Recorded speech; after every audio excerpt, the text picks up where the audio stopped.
Okay देखो, elastic compliance and stiffness constants. Hooke ने कहा था for sufficiently small deformation strain is directly proportional to stress, यानी कि जो स्ट्रेन है वो स्ट्रेस के प्रोपोर्शनल होना चाहिए। अब हम हमारी सिचुएशन में क्या करेंगे, so that the strain components are linear function of the stress, तो लीनियर फंक्शन होना चाहिए। अब हमारे पास लीनियर फंक्शन में अगर एक वेरिएबल या एक टर्म होता तो टर्म हम सीधा सीधा लिख देते F is equal to minus K X. Hooke's law यही होता है, सीधा सीधा ये स्ट्रेस हो गया, ये स्ट्रेन हो गया, स्ट्रेस स्ट्रेन के डायरेक्टली प्रोपोर्शनल हो गया। लेकिन अब हमारे पास यहाँ पे जो स्ट्रेन है इसमें हमारे पास 6 कंपोनेंट है और इसके भी 6 कंपोनेंट है, तो हमें क्या करना पड़ेगा, इसके हर कंपोनेंट को इसके 6 कंपोनेंट का लीनियर कॉम्बिनेशन बनाना पड़ेगा, लीनियर फंक्शन बनाना पड़ेगा। सो देखो हमारे पास स्ट्रेन लिखेंगे एलएचएस में, लेफ्ट हैंड साइड में हमने स्ट्रेन लिखा, स्ट्रेन का पहला कंपोनेंट लिखा ई एक्स एक्स, और वो सारे स्ट्रेस के 6 कंपोनेंट जो होंगे उन सबका लीनियर कॉम्बिनेशन बनाना है। लीनियर कॉम्बिनेशन बनाने का तरीका आपको आता है, सबको एक एक कांस्टेंट से मल्टीप्लाई करो और बाद में सबको ऐड कर दो। तो यहाँ पर देखो कैपिटल एस जो है, यहाँ पर के अपन कांस्टेंट लेते हैं, अब अपन लेंगे कैपिटल एक्स, सॉरी एस, ठीक है। सो S11 और ये स्ट्रेस का पहला कंपोनेंट, S12 स्ट्रेस का दूसरा कंपोनेंट, S13 स्ट्रेस का तीसरा कंपोनेंट, S14 स्ट्रेस का चौथा कंपोनेंट, S15 स्ट्रेस का पांचवा कंपोनेंट, S16 स्ट्रेस का छठा कंपोनेंट, जो कि हमने प्रीवियस लेक्चर में पढ़े थे।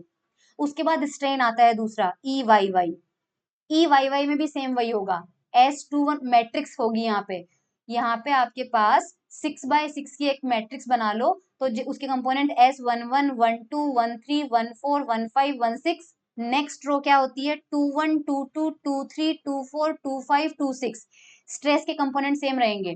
फिर अपने पास है EZZ, इसके अंदर भी 31 32 33 34 35 36, फिर EYZ है हमारे पास में 41 42 43 44 45 46, फिर ZX है 51 52 53 54 55 56, फिर XY है 61 62 63 64 65 66।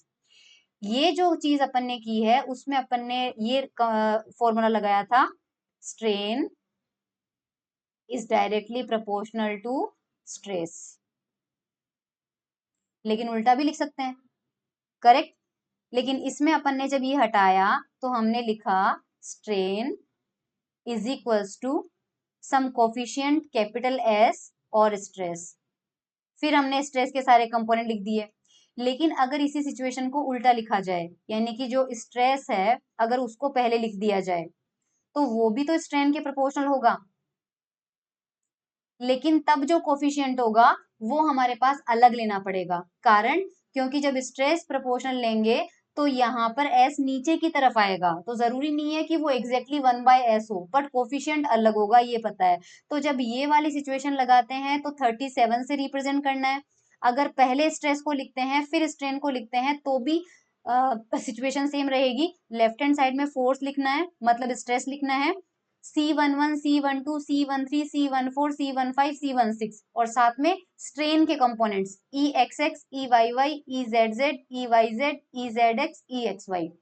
सिमिलरली आप YY वाला कर लेना, ZZ वाला कर लेना, YZ वाला कर लेना, ZX वाला कर लेना, XY वाला कर लेना। जो क्वांटिटीज आपको मिली थी कैपिटल एस में S11 से लेके S66 तक, these are called elastic compliance constant और इलास्टिक कांस्टेंट, जो कि हेडिंग में लिखा हुआ था। इसी तरह से जो क्वांटिटीज इक्वेशन 38 में आपको मिली है C11 C12, these are called elastic stiffness constant और मॉड्यूली ऑफ इलास्टिसिटी। जो S है, these have the dimension of area upon force या फिर वॉल्यूम अपॉन एनर्जी।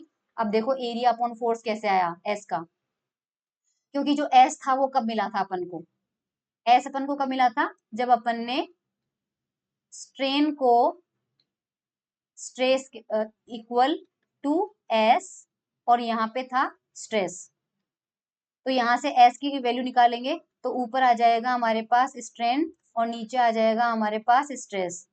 ये तो होती है डायमेंशनलेस क्वांटिटी, क्योंकि change in length upon original length होता है, तो डायमेंशनलेस है, ऊपर तो कुछ नहीं आएगा।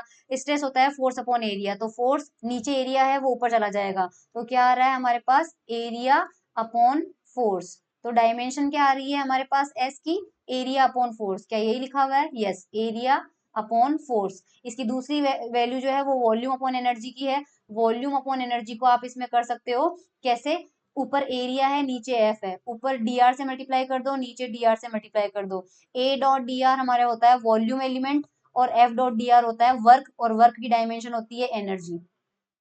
तो वॉल्यूम अपॉन एनर्जी, तो दूसरी डायमेंशन इसकी क्या हो जाएगी? Volume upon energy. सी की डायमेंशन जो है वो उल्टी होगी, फोर्स अपॉन एरिया होगी, या फिर एनर्जी अपॉन वॉल्यूम होगी, जो आपको पता ही है। ठीक है, सो ये हमारे पास था कौन सा topic? Elastic compliance and stiffness constant.